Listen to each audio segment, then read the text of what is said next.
દત્ત દક્ષિણા.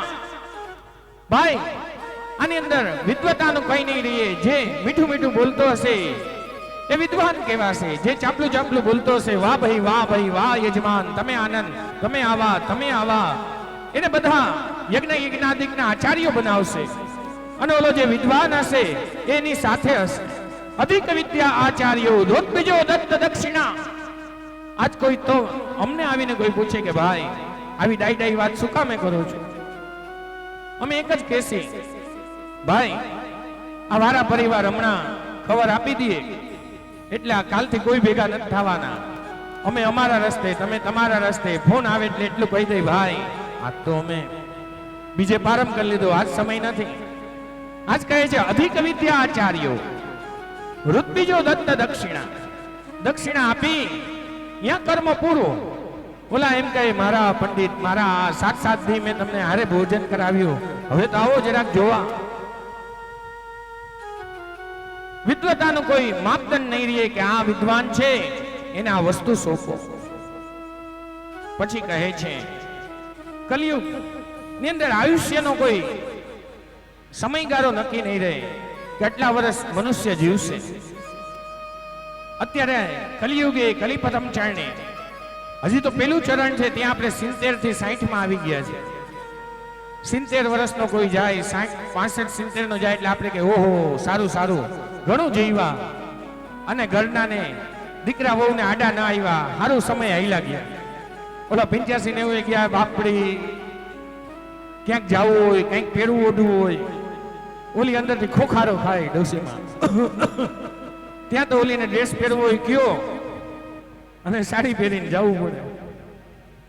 એ કે સારું થયું 60-70 પહોંચ્યા. આયુષ્યનો માપદંડ નહીં રહે. પછી કહે છે કલીમાં ચરમ સીમાએ હશે ત્યારે ભગવાન પાછો કલ્કી અવતારે આવશે. અને ત્યારે ક્યાં વિષ્ણુએશ બ્રાહ્મણને ત્યાં ભગવાન કલ્કીના અવતારે પધારશે. અને ભગવાન કેવા હશે, અશ્વ ઉપર આરૂઢ્ય હશે, એક હાથમાં શાસ્ત્ર હશે, એક હાથમાં શસ્ત્ર હશે. ધર્મ સંસ્થાપના થાય, પાછું સંભવામી યુગે યુગે, પાછો ભગવાન જન્મ લઈને પાછા આવશે. આ કલયુગના અવતારો. કલો કેશવ કીર્તન, કલયુગની અંદર એક ખાલી કેશવનું કીર્તન એ જ તમને ફલ દેનારું છે. કલિયુગ કેવલ હરિગુણ ગાના, ગાવક નર પાવન ભય સ્થાના. કલિયુગ જોન જગમન ગાના, એક આધાર રામ ગુણ ગાના. राम के गुण गाते रहो, सीताराम सीताराम सीताराम कहिए, चाहे विधि राखे राम चाहे विधि रहिए. झूपड़ी में वास दे भगवान, तमे जेने पण पूछता एनु स्मरण करो. झूपड़ी में वास दे, चाहे बनवास दे, पण अतुल शक्ति भगवान में राखे. अंतिम उपदेश सुखदेव जी महाराज कहे छे કે હે પરીક્ષિત, હવે તમને કોઈ પ્રશ્ન છે? ત્યારે પરીક્ષિત મહારાજ કહે, ના માં ભીષ્ટ, મને જે મૃત્યુનો સંશય હતો, મૃત્યુ મને આવી, મને તક્ષક આવીને ડંખ દેશે અને હું મૃત્યુ પામીશ, એ મને માં ભીષ્ટ, હવે મને ડર નથી રહ્યો. એ સમયા અલક્ષ લિંગો વસ્ત્રહીન, લંગોટીનું પણ પરિત્યાગ કરેલો છે. એ સુખદેવજી મહારાજ જ્યાંથી ઉભા થયા છે, 88,000 ઋષિઓ ઉભા થયા છે. સુખજી મહારાજ આગળ આવી સુખદેવજી મહારાજને દંડવત નમસ્કાર કરે છે અને કહે છે, સુખદેવજી મહારાજ આગળ કથા ક્યાં હશે, અમે ક્યાં સાંભળવા આવીએ? ત્યારે સુખદેવજી કંઈ બોલ્યા નથી, ખાલી પરીક્ષિત સામે જોયું. મને બીજી વાર પરીક્ષિત મળે તો હું કથા કરું. સુખદેવજીને બીજી વાર પરીક્ષિત મળ્યા નહીં, સુખદેવજીએ બીજી વાર કથા કરી નહીં. આજ સુખજીએ વંદન કર્યા. સુખજીને કહે છે, હે સુખજી, સુખદેવજી, મારા મસ્તક ઉપર આપ હાથ મૂકી દો. આ તો કૃપા ગ્રંથ છે, આપની કૃપા ઉતરશે તો હું આનો આ ઉપદેશ હું ગાતો રહીશ અને સમાજનું ઉદ્ધારણ કરીશ.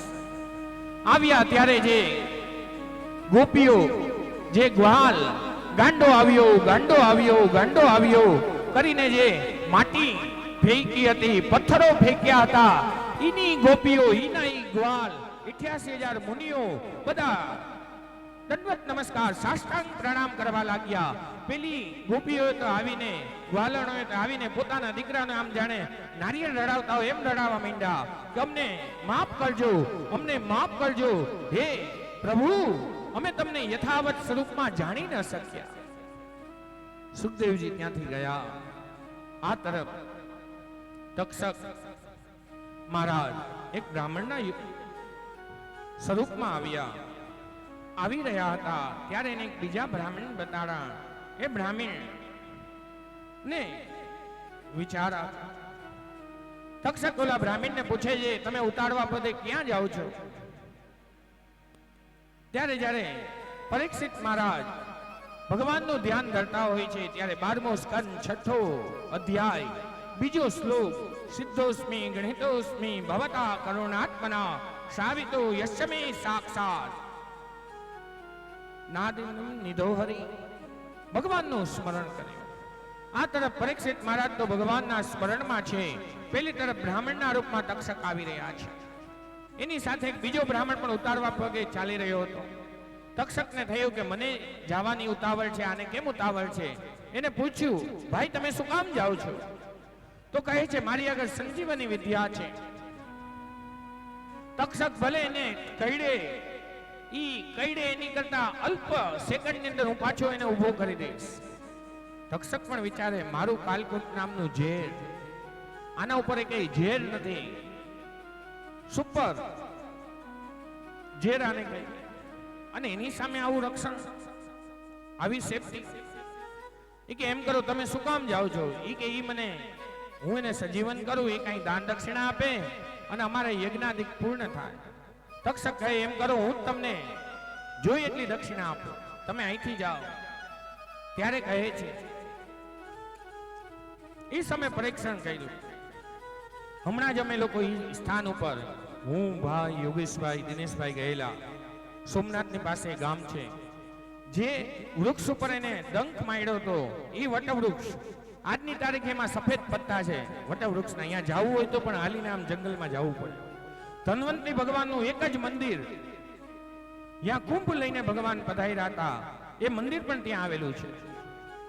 આજે ધરા ઉપર આ બંને બ્રાહ્મણો ભેગા થયા. તક્ષકના રૂપમાં આવેલા એ યથાવત સ્વરૂપમાં આવ્યો અને ઓલાને દંખ દે છે. બીજા જ પલમાં બ્રાહ્મણનો દીકરો હાથમાં અંજલિ લે અને એવું ગાયત્રી વણીને આમ ખાલી પ્રોક્ષણ કરે. ત્યાં ઓલું જે ભ્રભરાટ કરતું જે બૈરું હતું વૃક્ષ, એને જેટલી સેકન્ડો લાગી એનાથી અડધી સેકન્ડોમાં 9 પલ્લવિત હતું, એનાથી 9 પલ્લવિત એ વૃક્ષ થઈ ગયું. આ એને વિચાર્યું, જો આવી જશે તો મારું નામ પણ ધૂળમાં ભળી જશે. એ બ્રાહ્મણને દાન દક્ષિણા આપી ત્યાંથી વિદાય દીધો. અને પેલી તરફ આ તરફ પરીક્ષિત મહારાજ બ્રહ્મ આસન વાળી બ્રહ્મા ભગવાનનું ચિંતન કરી રહ્યા હતા. ત્યારે બ્રાહ્મણના રૂપમાં આવેલા એ તક્ષકે પેલા તો એની પરીક્ષા કરી, વંદન કર્યા, પ્રદક્ષિણા કરી, વંદન કર્યા, ક્ષમા યાચના કરી કે મને અપરાધી ન લેખતા, મને આવો દંડ ન દેતા. આ તો બ્રાહ્મણના વાક્યને સિદ્ધ કરવા માટે, કારણ કે બ્રાહ્મણનું વાક્ય જેવું છે. એમાં જે ગાયત્રી સંધ્યા વંદન કરતો હોય, યજ્ઞોપવિત લીધેલી હોય, એ બ્રાહ્મણ ખાલી હાથમાં સંકલ્પ લે, ઇતે લંગિત તક્ષક, ઇતે લંગિત મર્યાદા તક્ષક સપ્તમે હની. ત્યાં તો તક્ષક જેવા તક્ષકને પણ ઊભું થઈને આવવું પડે કે આજ બ્રાહ્મણના દીકરાએ આજ વચન આપ્યું એટલે હું આવ્યો છું. પ્રદક્ષિણા તન કરી, ચોથી પ્રદક્ષિણા કરી છે, વંદન કરી, એ રીતે એને દંખ માર્યો. એમાંથી અગ્નિ પ્રજ્વલિત થયો અને એમાંથી ભરભરાટ કરતો એનો દેહ બળ્યો અને આકાશમાંથી પુષ્પવૃષ્ટિ થઈ છે. દેવતાઓએ દુંદુભીઓના નાદ કર્યા છે. બોલીએ પરીક્ષિત મહારાજ સમય થયો, જન્મે જઈને થયું કે મારા પિતાજીને તક્ષકે માર્યા. હવે હું એમ કરું, આ પૃથ્વી ઉપર, આ ધરા ઉપર એ કઈ નાગને ન રહેવા દઉં.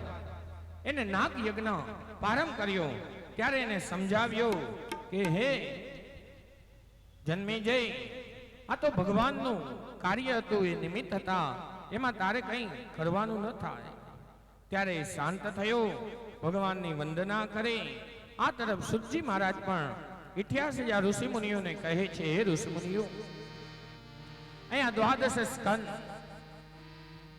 શ્રીમદ ભાગવતજીના પૂર્ણ થાય અને અંતિમ જે શ્લોક છે, આ શ્લોક કેવો છે? જીવનની અંદર મનુષ્ય માત્રએ બોલવું જોઈએ અને ઘરમાં બને તો આવું એક ભાગવતજીનું પુસ્તક ઘરમાં વસાવો. કોક દી આ દીકરા દીકરી રમતા હશે, તમને પૂછે દાદીમાં શું છે, ત્યારે ગીતા પ્રેસનું આ પુસ્તક ઘરમાં રાખવું. એ પુસ્તક ખોલો, છેલ્લો અધ્યાય, છેલ્લો શ્લોક મારી સાથે બંને 2 શ્લોક છે નાના એવા, સાવ ધીમે ધીમે બોલશી, ભલે 2 વાર 3 વાર બોલવું પડે, બધા બોલજો.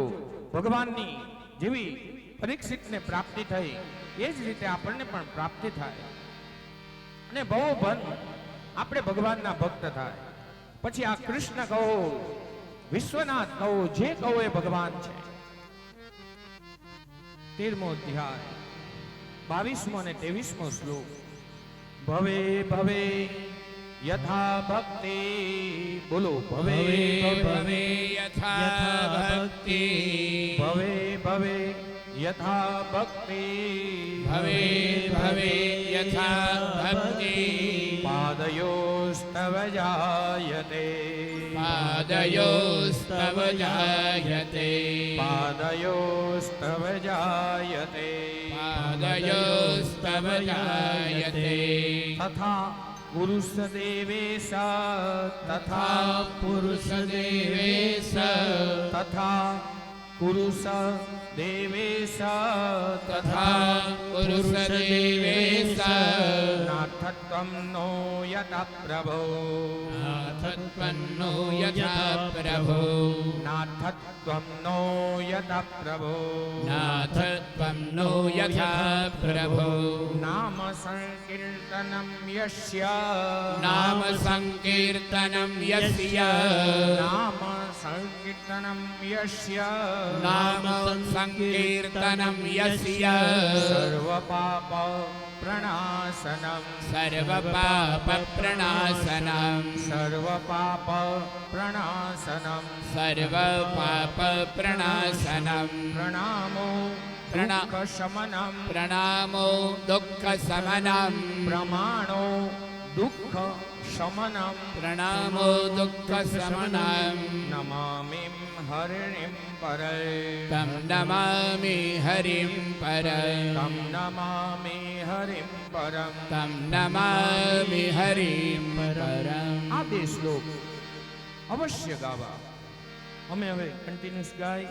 ભવે ભવે યથા ભક્તિ, પાદયોસ્તવ જાયતે, તથા પુરુષ દેવેશ, નાથત્વં નો યત પ્રભો, નામ સંકીર્તનમ યસ્ય, સર્વ પાપ પ્રણાશનમ, પ્રમામિ દુઃખ શમનમ, તમ નમામિ હરિમ પરમ. અહીંયા ભાગવતજીના આ 12 સ્કંદ પૂર્ણ થયા. 13મો અધ્યાય 12મા સ્કંદનો છેલ્લો એ આપણે ભગવાનને આ 12 પુષ્પો જે 7 દિવસમાં આપણે ગાયા એ આપણે ભગવાનને અર્પણ કરીએ. ઓમ શ્રીમદ ભાગવતે મહાપુરાણે દેવસહિતાનામ દ્વાદશ્યાયામ 12સ્યામ સવિતાયામ મહે દ્વાદશ સ્કંદે त्रयोदशोऽध्याय કૃષ્ણાર્પણમસ્તુ.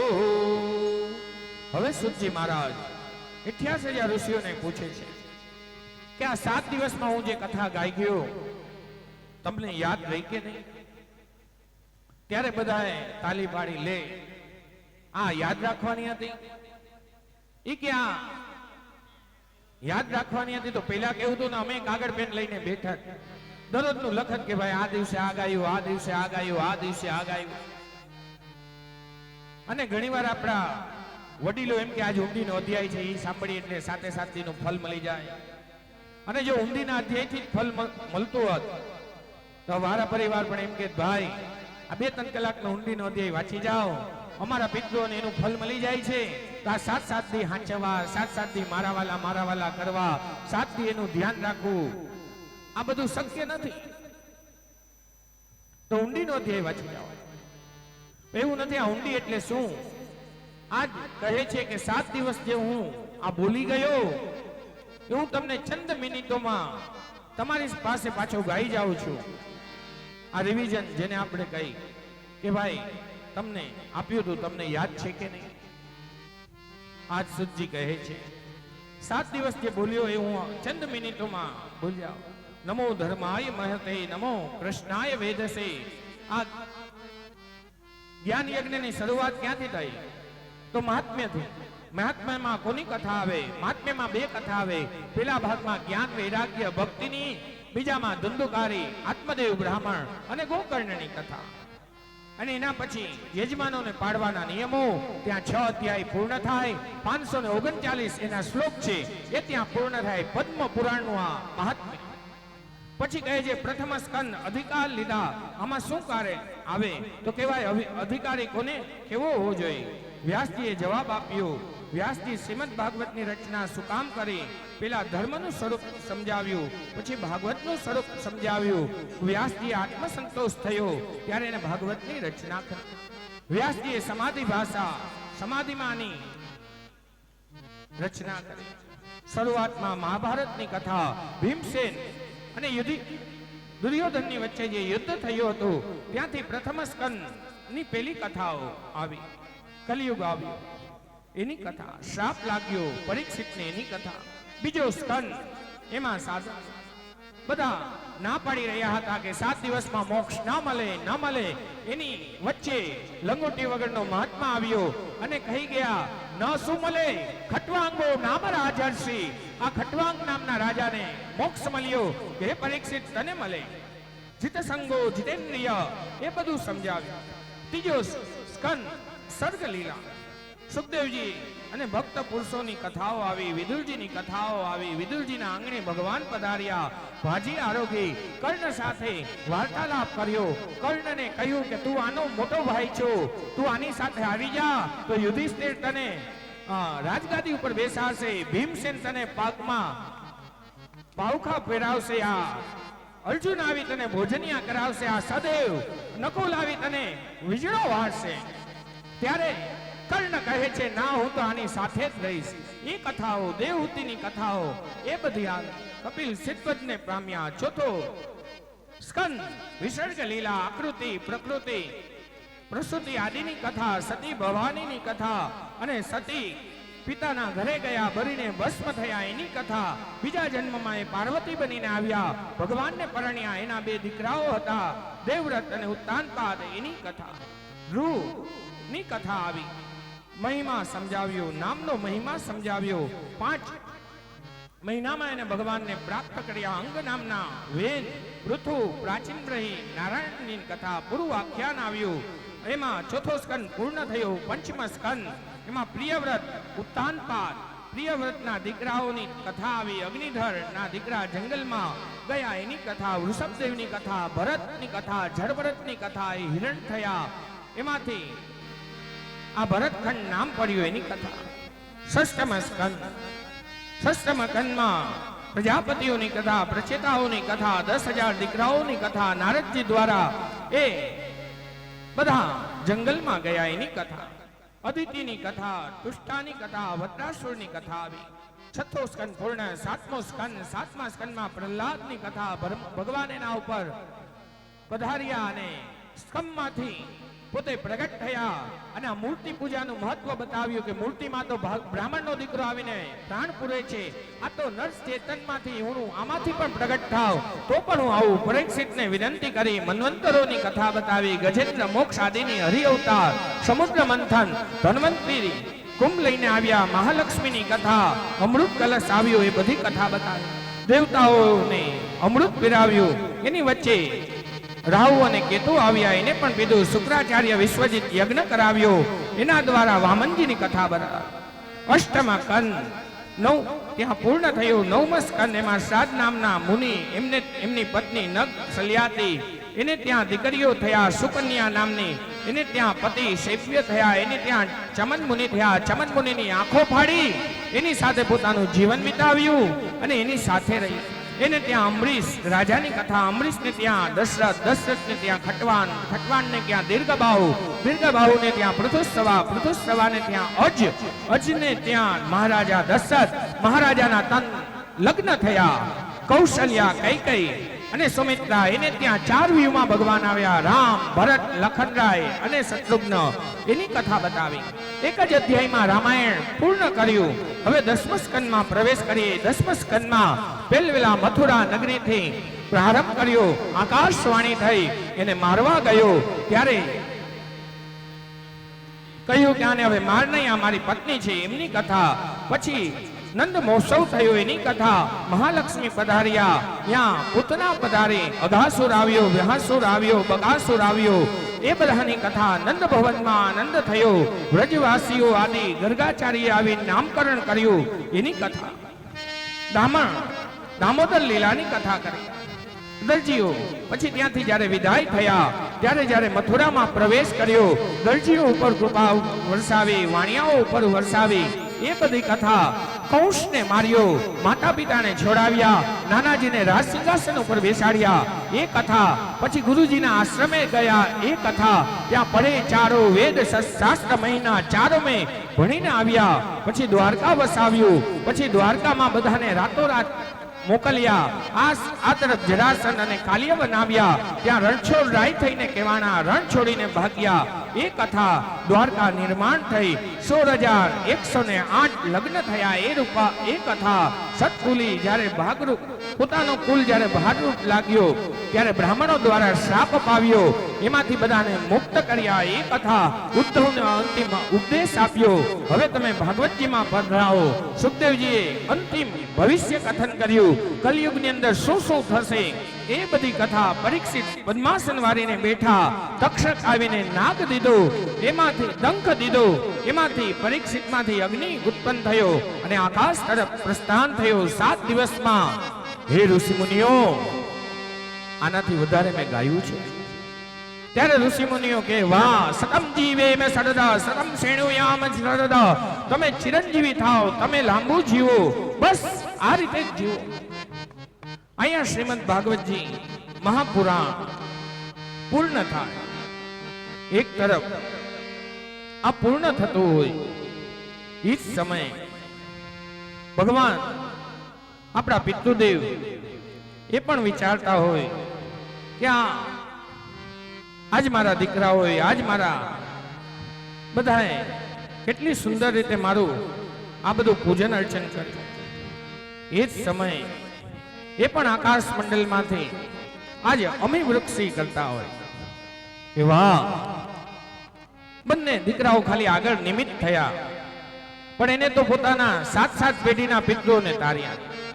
આપણે કંકોત્રીમાં લખવું પડે એટલે લખીએ કે ભાઈ અશ્વિનભાઈ વારા અને અશોકભાઈ વારા, પણ એના જે 7 પેઢીના જે કોઈ પિતૃ હોય, એના આશીર્વાદ હોય, ત્યારે જ તમે આ બધું કરી શકો. બાકી આ કરવું કઠિન છે. આ કથા કરવી એટલે કોઈ નાની સૂની વાત નથી. એમાં કહે છે કે આ કથા જ્યારે આપણે આયોજન કરતા હોય, મહિનાઓ લાગી જાય. જ્યારે પહેલવેલી ઈચ્છા થતી હોય, ત્યારે જેમ તમને ઈચ્છા થઈ કે આપણે હરિદ્વાર કથા કરીએ, આપણે હરિદ્વાર ગયા ત્યારથી આ બીજ રોપાણું અને પછી અવિરત એવી ઈચ્છાઓ તીવ્ર થતી ગઈ અને પિતૃઓના, ગુરુદેવના આશીર્વાદ ઉતરતા ગયા. એ રીતે આ ઈચ્છા પ્રબલ થવા લાગી. જેમ તમને ઈચ્છા થઈ, ઘરનાને કહી હશે, ઘરનાએ છોકરાઓને કહ્યું હશે, છોકરાએ એકબીજા ભાઈઓ બહેનો, તમારા કુટુંબના, પરિવારના જે કોઈ હશે, જેમ કે પરમદી આપણે ઓલું તર્પણ કર્યું ત્યારે જોયું કે 18 પુરુષો છે તર્પણમાં બેઠા હતા. 18 એમ કે તમે વડીલ ભાઈઓ, ભાઈઓના છોકરાઓ, એ બધા સંમલિત થયા અને આ કથા કરવા ટાણે એમ હોય કે પૈસા હોય એટલે કથા થઈ જાય. પૈસાથી નથી થતી. બધાયનો સબકા સાથ સબકા વિકાસ. બધા સાથે મળે તો જ આ થાય. એટલે જ આ સૂત્ર છે, સબકા સાથ સબકા વિકાસ. આજે બધાના આશીર્વાદ મળ્યા અને આપે મને ચૂન્યો, એ પણ હું ભગવાન વિશ્વનાથ અને ગુરુચરણ પિતૃચરણ એને પણ વંદન કરું કે આપની કૃપા, આપની અનુકંપા, વિશ્વનાથની કૃપા. પહેલે દિવસે આવ્યો, પોથી અહીંયા પધરાવી ત્યારે જ વિશ્વનાથને કહ્યું કે હે વિશ્વનાથ, આપની ગોદમાં બેઠો છું અને આપના જ ઈષ્ટની કથા ગાવા માટે જઈ રહ્યો છું.